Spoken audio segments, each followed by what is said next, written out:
노비의 자식은 노비로 죽어야 했습니다. 그게 조선이라는 나라가 500년 동안 지켜온 법칙이었고 아무도 그 법칙에 의문을 품지 않았습니다. 그런데 그 법칙을 정면으로 깨버린 사람이 있었는데 놀랍게도 그건 반란을 일으킨 혁명가가 아니라 조선 역사상 가장 위대하다는 왕 세종대왕 본인이었습니다. 조정 신하들이 집단으로 들고 일어났고 상소가 연일 쏟아졌으며 궁 안팎의 모든 세력이 한 여인을 짓밟기 위해 움직였습니다. 천한 종의 피를 이어받은 자가 감히 임금의 침전에 드는 것을 두고 볼 수 없다는 분노였고 그 분노는 단순한 항의가 아니라 왕권에 대한 노골적인 압박이었습니다. 세종은 흔들리지 않았습니다. 아니, 오히려 더 단단해졌습니다. 결국 그 여인은 후궁 중 최고 품계인 정일품 신빈의 자리에까지 오르게 되는데 이건 단순히 왕의 총의 이야기가 아닙니다. 신분이 사람의 전부였던 시대에 가장 낮은 곳에서 출발한 한 여인이 궁중이라는 살벌한 권력판 위에서 끝까지 살아남은 이야기입니다. 도대체 이 여인의 무엇이 세종을 그토록 움직였는지 지금부터 그 이야기를 파헤쳐 보겠습니다.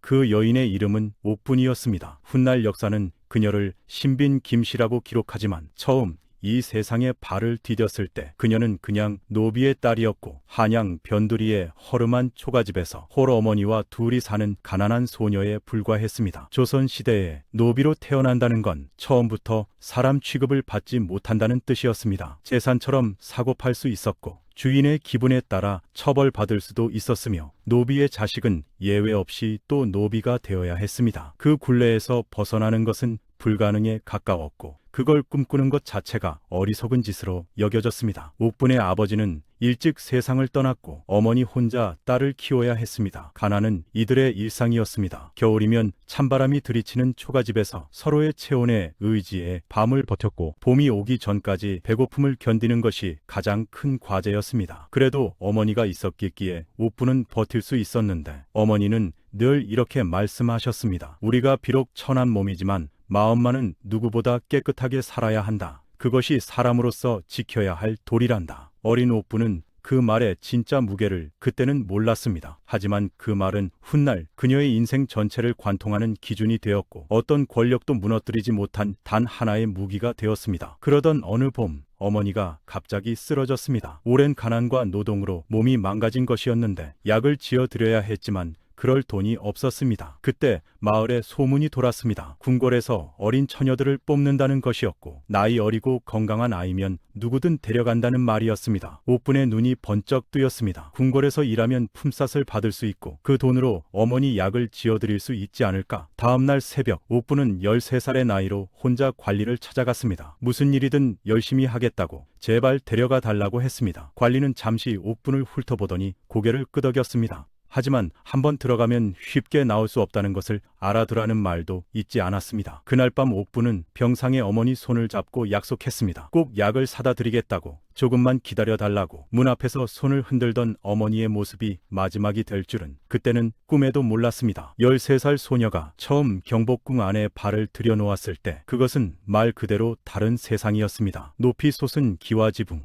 화려한 단청, 끝이 보이지 않는 넓은 마당, 허름한 초가집에서 살던 소녀에게 그 광경은 상상조차 할 수 없었던 것들이었고 옥분은 입을 다물지 못한 채 두리번거렸습니다. 선배 나인의 호통에 화들짝 놀라 뛰어가면서 그렇게 궁궐 생활이 시작되었습니다. 옥분이 배치된 곳은 내자시였습니다. 궁에서 사용하는 비단, 의복, 각종 생활용품을 관리하는 관청이었는데 옥분은 가장 낮은 자리에서 허드렛 일을 맡았습니다. 무거운 짐을 나르고 청소를 하고 선배 나인들의 심부름을 하는 것이 하루의 전부였습니다. 힘든 일이었지만 옥분은 불평 한마디 하지 않았습니다. 어머니 약값을 벌어야 한다는 생각 하나로 버텼고 누구보다 성실하게 일했습니다. 며칠이 지나지 않아 주변 사람들이 알아보기 시작했습니다. 시키는 일마다 군말 없이 해내고 남들이 꺼리는 일도 먼저 나서서 하는 아이가 있다는 소문이 퍼졌습니다. 그렇게 좋은 평판이 쌓이면서 옥분은 조금씩 더 중요한 일을 맡게 되었고 어느 날은 중궁전에 물건을 전달하는 심부름을 가게 되었습니다. 그 복도에서 운명이 시작되었습니다. 갑자기 앞에서 쿵 하는 소리가 나더니 젊은 남자 하나가 바닥에 쓰러져 있었습니다. 옥분은 생각할 겨를도 없이 달려가 그를 부축했고 그 순간 남자의 옷차림이 눈에 들어왔습니다. 화려한 비단 옷, 귀한 장신구, 평범한 사람이 아닌 것이 분명했습니다. 천한 나인이 감히 왕족의 몸에 손을 대다니 뒤늦게 깨달은 옥부는 어쩔 줄 몰라 하며 고개를 들었습니다. 그리고 그 눈빛과 마주쳤습니다. 깊고 따뜻한 눈빛이었는데 그 눈빛에서 이상하게도 마음이 편안해지는 것을 느꼈습니다. 고맙구나. 덕분에 크게 다치지 않았다. 남자가 부드럽게 말했고 옥분이 황급히 무릎을 꿇으려 하자 그는 오히려 그녀의 팔을 잡았습니다. 사람을 도왔는데 무릎을 꿇을 필요가 있느냐? 그 한마디가 옥분의 심장을 세게 쳤습니다. 나는 충령이다. 그 이름을 듣는 순간 옥분의 심장이 멎는 것 같았습니다. 충령대군이라면 태종의 셋째 아들이자 학문에 뛰어나기로 소문난 왕자였습니다. 옥분이 급히 엎드려 사죄하자 충령대군은 웃으며 말했습니다. 다른 나인들은 나를 보면 벌벌 떨기만 하는데 넌 참 담대하구나. 그렇게 자리를 떠난 충령대군의 뒷모습을 바라보며 옥부는 한동안 일어나지 못했습니다. 다리에 힘이 들어가지 않았기 때문이었습니다. 그날 이후 두 사람은 종종 마주쳤습니다. 처음에는 짧은 인사 정도였지만 점차 짧은 대화를 나누게 되었습니다. 충령대군은 항상 옥분에게 먼저 말을 걸었고 그녀의 대답 하나하나에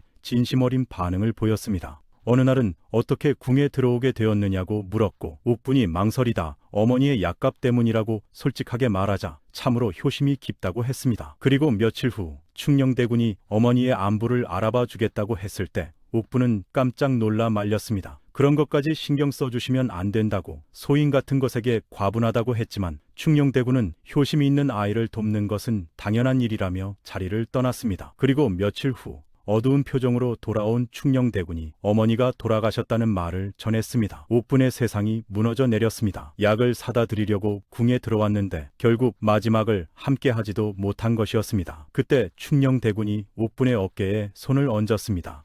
슬프겠지만 너무 자책하지 마라. 어머니는 네가 효도하려 했던 마음을 분명히 알고 계실 것이다. 높으신 분이 천한 나인을 이렇게까지 위로해 주시다니. 옥분은 더욱 울음을 터뜨렸고 동시에 뜨거운 감사가 밀려왔습니다. 그날 밤 옥부는 홀로 방에 앉아 결심했습니다. 이제 돌아갈 곳도 없으니 이 궁궐에서 열심히 살아보자고. 언젠가는 당당한 사람이 되고 싶다고. 그 다짐은 그녀의 운명을 바꾸는 첫 번째 불꽃이 되었습니다. 어머니를 잃은 슬픔 속에서 뜻밖의 기회가 찾아왔습니다. 상궁이 옥분을 불러 내일부터 중궁전에서 일하게 될 것이라고 했습니다. 원경왕후, 즉 태종의 정비이자 충령대군의 어머니가 직접 지목하셨다는 것이었습니다. 옥부는 자신의 귀를 의심했습니다. 내 자시의 천한 나인이 중궁전에서 일하게 된다는 것은 상상도 하지 못했던 일이었습니다. 원경왕후는 직접 옥분을 바라보며 말씀하셨습니다. 성실하고 마음씨가 고운 아이라고 들었다. 그래서 불러들였다. 옥분이 깊이 절을 올리며 최선을 다해 모시겠다고 하자 원경왕후는 며느리에게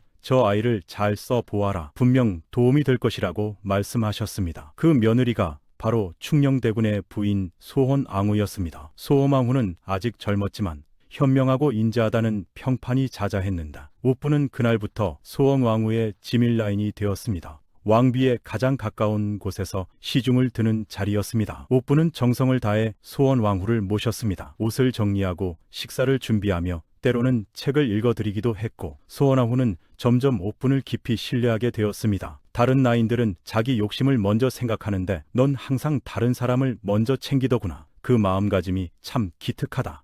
소헌왕후의 그 한마디가 옥분에게는 무엇보다 큰 힘이 되었습니다. 중궁전에서 일하게 되면서 자연스럽게 충령대군을 만날 기회도 늘어났습니다. 충령대군은 어머니와 부인을 뵙기 위해 자주 중궁전을 찾았고 옥분을 볼 때마다 반갑게 말을 걸었습니다. 이제 더 자주 볼 수 있겠군. 그 말에 옥분의 가슴이 두근거렸습니다. 하지만 이 두 사람이 가까워지는 모습을 곱지 않게 바라보는 눈들이 있었습니다. 천한 것이 주제도 모른다는 수군거림이 시작되었고 시간이 지나면서 노골적인 괴롭힘으로 번졌습니다. 이불 속에 벌레를 넣어두거나 소헌왕후께 올릴 음식에 이물질을 섞어놓거나 복도에서 발을 걸어 넘어뜨리는 짓까지 했습니다. 옥부는 억울했지만 참았습니다.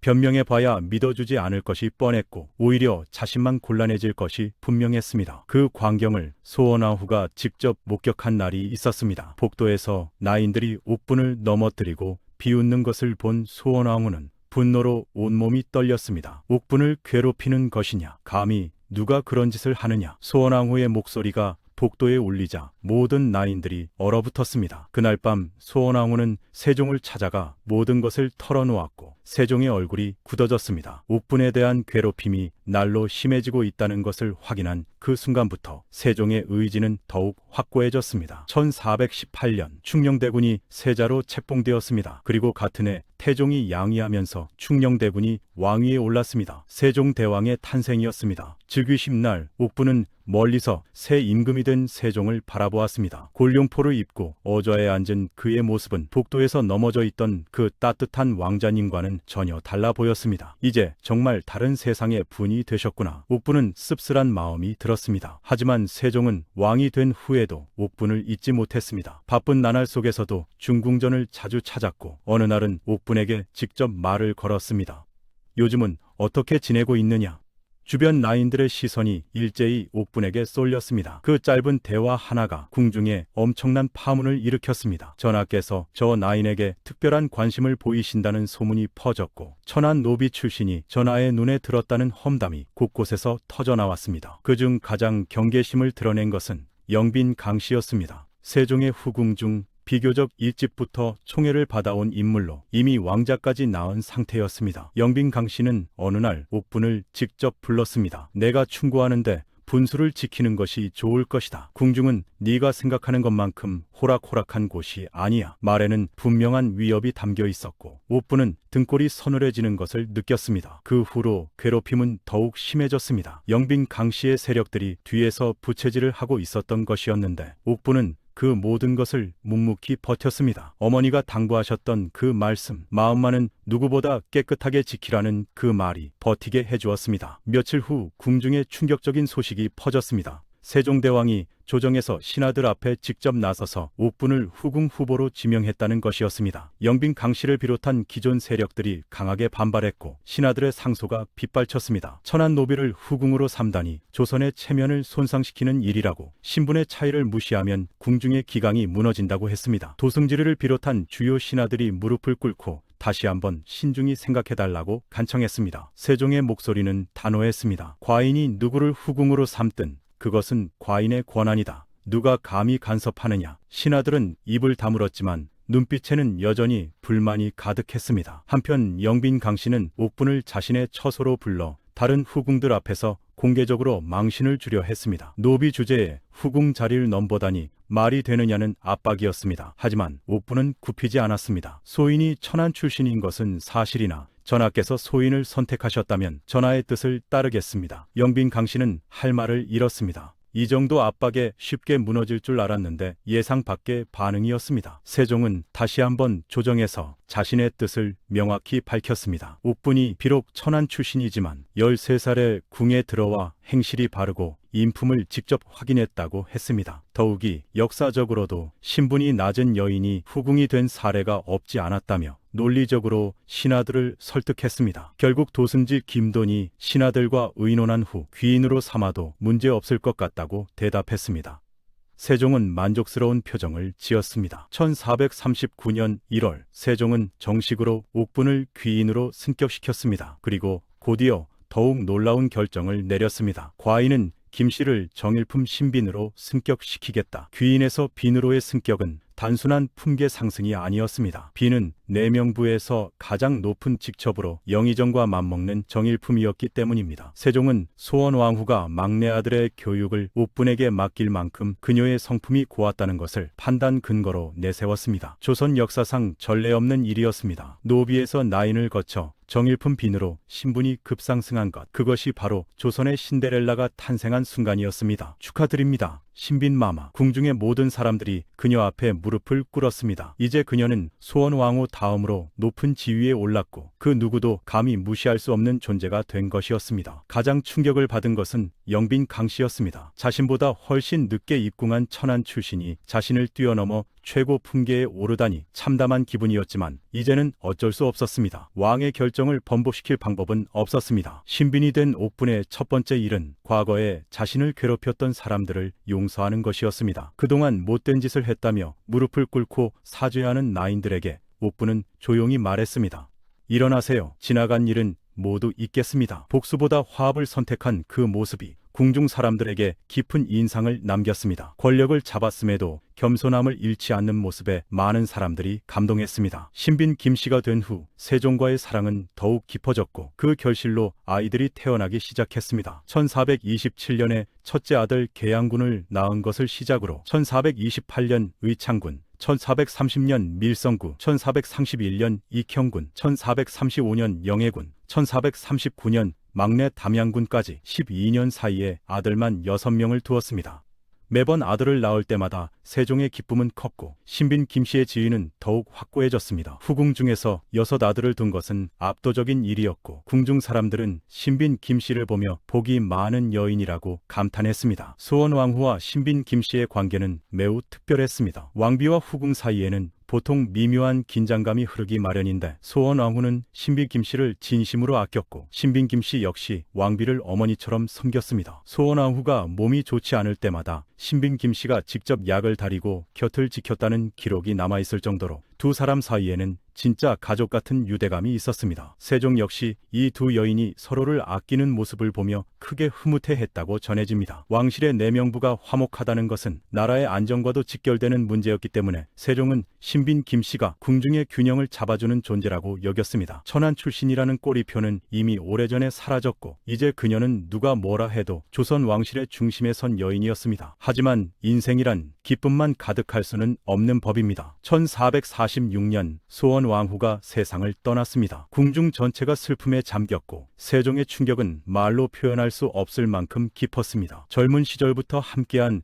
반려자를 잃은 세종은 이후 급격히 건강이 나빠지기 시작했고 신빈 김씨는 그런 세종의 곁을 한시도 떠나지 않으며 돌봤습니다. 자신도 슬픔에 잠겨 있었지만 왕이 무너지는 것을 그냥 볼 수는 없었습니다. 1450년 세종마저 세상을 떠났습니다. 신빈 김씨의 나이 40 중반, 그녀에게 남은 것은 6 아들과 텅 빈 궁궐뿐이었습니다. 사랑하는 사람을 먼저 보낸 슬픔은 그 어떤 말로도 채울 수 없었지만 신빈 김씨는 무너지지 않았습니다. 아들들이 있었고 세종이 남긴 뜻이 있었으며 그녀 스스로가 그 모든 것을 지켜야 한다는 것을 알고 있었습니다. 세종이 떠난 뒤에도 신빈 김씨는 왕실에서 어른으로 대접받았습니다. 6 아들은 각자의 자리에서 훌륭하게 성장했고 어머니를 지극정성으로 모셨습니다. 궁 안에서도 밖에서도 그녀는 여전히 존경받는 존재였습니다. 한때 손이 거칠어지도록 일하던 작은 소녀가 이제는 왕실의 어른이 되어 조용히 세월을 견디고 있었습니다. 신빈 김씨의 이야기가 특별한 이유는 단순히 신분이 바뀌었기 때문이 아닙니다. 바닥에서 출발해 정상에 올랐음에도 그 자리에서 오만하지 않았고 권력을 손에 쥐었을 때도 복수보다 화합을 택했으며 사랑하는 사람을 잃은 후에도 흔들리지 않았습니다. 그 모든 순간을 버텨낸 힘이 바로 그녀를 진짜 특별한 사람으로 만든 것이었습니다. 조선의 신데렐라라는 말이 그냥 나온 것이 아니었습니다. 그녀의 삶은 오늘날에도 여전히 살아 숨쉬고 있습니다. 역사 속 수많은 인물들이 시간과 함께 잊혀갔지만 신빈 김씨는 지금까지도 사람들의 입에 오르내리며 새롭게 조명받고 있는데 그 이유는 단 하나입니다. 그녀의 삶이 단순한 성공 이야기가 아니라 어떤 환경에서도 사람다움을 잃지 않은 기록이기 때문입니다. 권력도 슬픔도 그녀의 본질을 바꾸지 못했습니다. 그것이 바로 수백 년이 지난 지금도 우리가 신빈 김씨를 기억하는 진짜 이유입니다.